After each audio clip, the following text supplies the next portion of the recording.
श्री गोपाल शर्मा।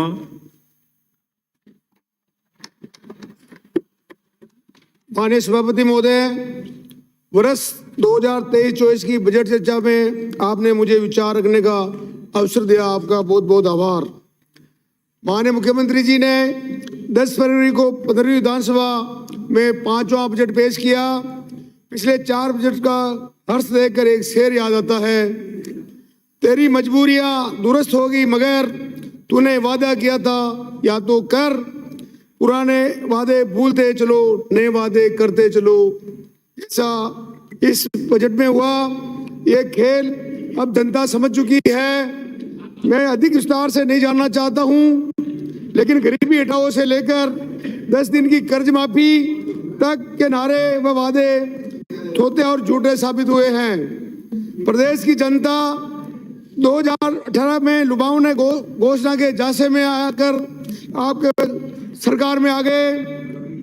ऐसी स्थिति में प्रदेश की जनता की मनोस्थिति पर एक शेर याद आता है कि आदतन तुमने कर लिए वादे, आदतन हमने एतवार कर लिया।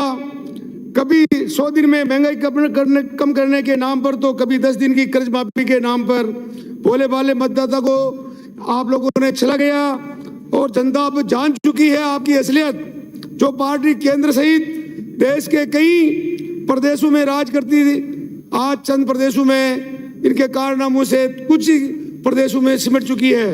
मैं माननीय मुख्यमंत्री जी का ध्यान मेरे विधानसभा क्षेत्र मांडरगढ़ में कुछ विकास की प्राथमिकता की ओर दिलाना चाहता हूं।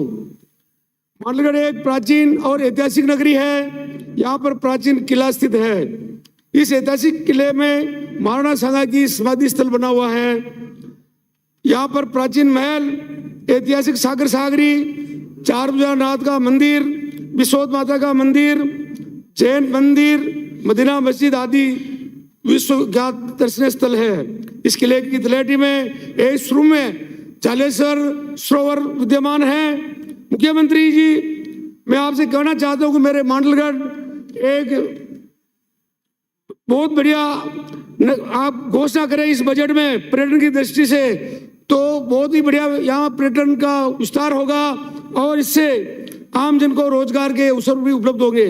यहाँ से 7 किलोमीटर दूर 2 पहाड़ों के बीच एक महाराणा साहब ने एक बांध बनाया था, गोटा डैम, और उसके पास बाण माता जी का मंदिर स्थित है और उसकी नहरें पुराने टाइम में निकली हुई जीर्ण शीर्ण है। मैं मुख्यमंत्री जी से मांग करता हूं कि आप जब बजट में की रिप्लाई दे तो ये इस बांध की और इस नहरों की और गौटा माता के बाण माता जी मंदिर, जो लाखों आदमी वहां आते हैं, उनके लिए एक प्रसिद्ध मंदिर, नया मंदिर बनाने की घोषणा करें। मेरे विधानसभा क्षेत्र में सैंड स्टोन का एक प्रचुर मात्रा में भंडार है। ये सैंड स्टोन पूरे विश्व में निर्यात होता है, परंतु सरकार की उदासीनता के कारण खनन नीति की सम्मान नहीं है। जोधपुर और मेरे बिजोलिया क्षेत्र में ये सैंडस्टोन सम्मान का है, परंतु ये सरकार की नीति ऐसी है कि जोधपुर में जो पत्थर सैंडस्टोन निकलता है उसकी लीज, रॉयल्टी और रेंट बहुत अधिक है और मेरे बिजोलिया क्षेत्र की रेंट बहुत ज्यादा है। मैं मुख्यमंत्री से निवेदन करना चाहता हूं कि ये जो फर्क है रेट का, यहाँ पे जोधपुर में बहुत कम है और मेरे बिजोलिया में बहुत ज्यादा है, इसको सम्मान किया जाए।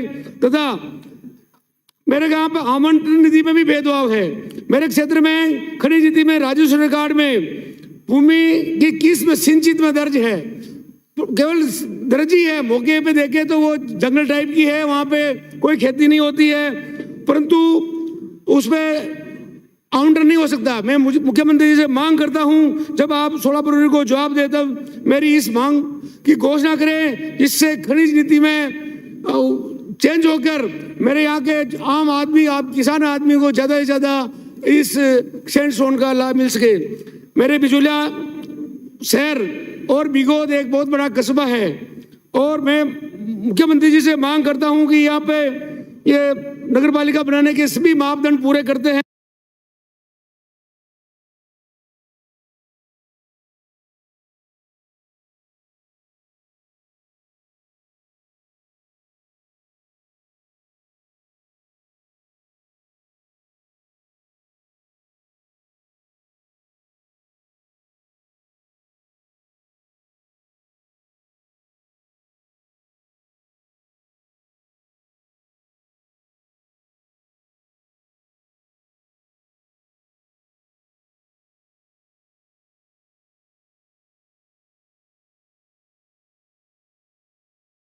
आपने पहले की घोषणा करे जिसमें 100 बेड और सभी सुविधाएं वहां पे रहे, क्योंकि 100 किलोमीटर दूर होने से वहां कोई बीमार होता तो यहाँ आने में बहुत देर लग जाती है और कोई भी वहां पे व्यवस्था नहीं है। मैं मांग करता हूं, मैं शिक्षा की राजकीय उच्च माध्यमिक विद्यालय मालका खेड़ा में कृषि संकाय खोलने की मांग करता हूं।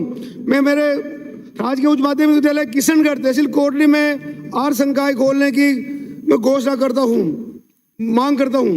मेरे विधानसभा क्षेत्र में सिंगोली श्याम में के या पेनोरमा की बजट में मुख्यमंत्री जी ने घोषणा की, मैं उनको धन्यवाद देता हूं।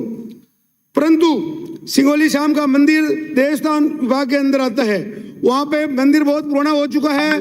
मैं मुख्यमंत्री जी से मांग करता हूं कि देवस्थान विभाग के थ्रू उस मंदिर का जीर्णोद्धार कराए और वहां पे जो स्टाफ है उनकी सैलरी, वहाँ भगवान के भोग लगाने का भी पैसा पूरा नहीं है, तो ज़्यादा से ज़्यादा वहाँ जो भी आवश्यकता है जिसकी पूर्ति कराने का आदेश आपने फरमाए।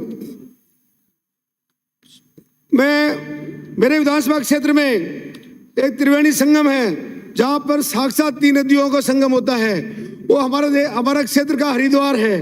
तो मैं मांग करता हूँ कि ऐसे संगम पर ऐतिहासिक मेला भी लगता है और उसको हरिद्वार की तर्ज पर विकसित किया जाए तो ये विकास की पर्यटन की दृष्टि से भी अच्छा होगा और हमारे पूरे क्षेत्र की जनता उसको गंगा मानती है तो उसका बहुत अच्छा विकास होगा।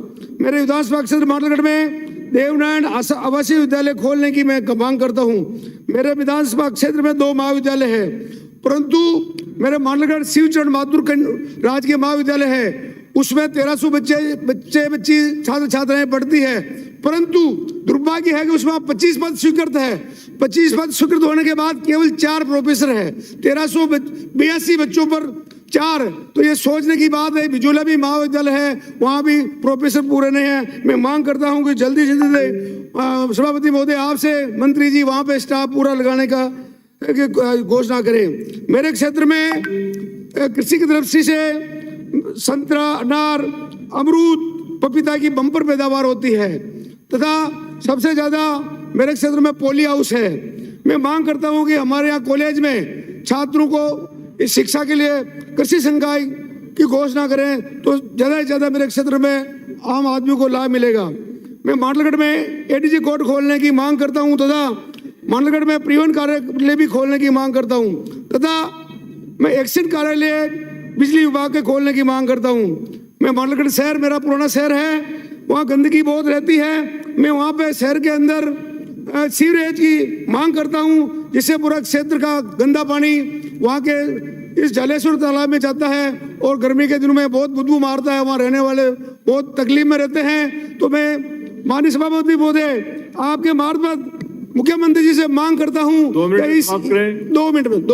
इसी बजट में हमारे वहाँ पे सीवरेज की घोषणा करें।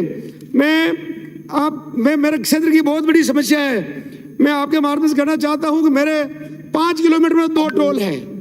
मेरा मांडलगढ़ कस्बा है, उसके पहले 2 टोल आते हैं। तो जहाजपुर से मांडलगढ़ जो बसें चलती थी, बिलवाड़ा से मांडलगढ़ जो बसें चलती प्राइवेट, सब बंद हो गई क्योंकि 5 किलोमीटर 2 टोल लगते हैं तो उसका पूरा यात्री किराया उसमें देना पड़ता है। इसलिए आप कृपा करके 5 किलोमीटर 2 टोल तो उसको एक को तो बंद कराया जाए तो आम जनता को वहाँ पे सुविधा मिलेगी। मैं आपको और मैं मांग करता हूँ जो रोडवेज हमारे कोरोना काल में रोडवेज चलती थी परंतु कोरोना काल में बंद हो गई, कोरोना काल के बाद अब तक वापस चालू नहीं हुई। आम जनता को भारी समस्या होती है और वहाँ पे ग्रामीण जनता को बहुत परेशानी होती है। तो मैं मांग करता हूँ कि रोडवेज जो बंद हो गई और वो सर्वे कराकर जहाँ भी रोडवेज की डिमांड है वहाँ पूरी कराई जाए।